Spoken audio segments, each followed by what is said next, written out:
Hello everyone, welcome again to Tara Let's Hobby Shop. Meron akong experiment na gagawin.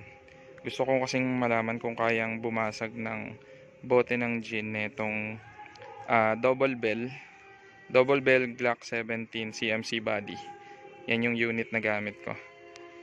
So yan, susubukan natin. Ayun yung target bote. Dito ako tatayo sa 5 meters. 5 meters po yan. Ito yung bote ng gin. So susubukan natin kung kaya bang basagin ng double bell Glock 17 na Glock 17 CMC body. 5 meters away gamit ang gagamitin nating bala dito ay 0.28 grams na BB. 0.28 grams yan. Okay? So testing natin.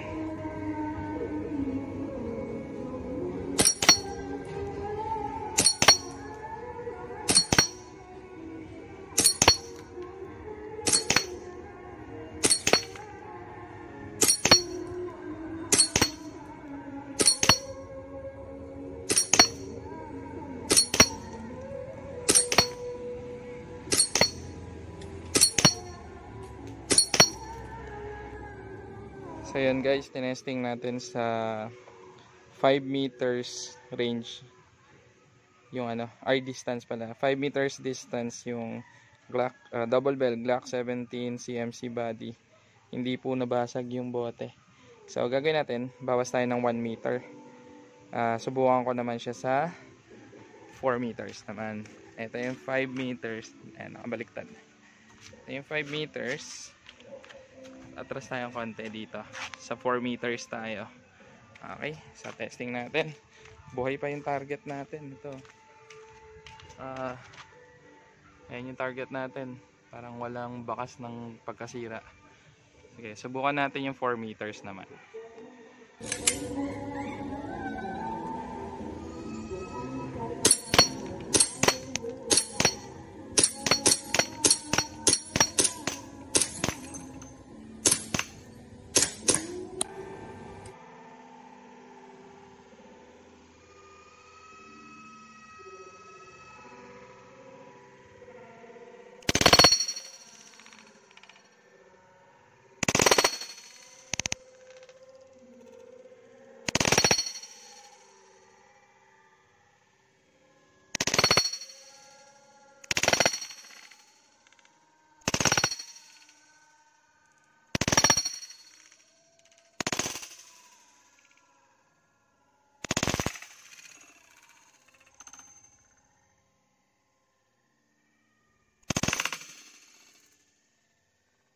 So yan guys, yung result ng ating experiment, hindi pala kayang basagin ng double bell Glock 17 CMC body ang bote ng Hinebra in 5 meters distance using 0.28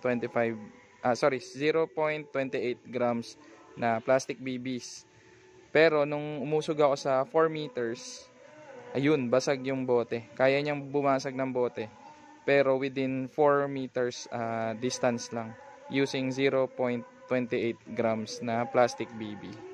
Ayan. So, yan ang result ng ating experiment. Thank you so much for watching and please like, share, and subscribe Tara Let's Hobby Shop. God bless to all.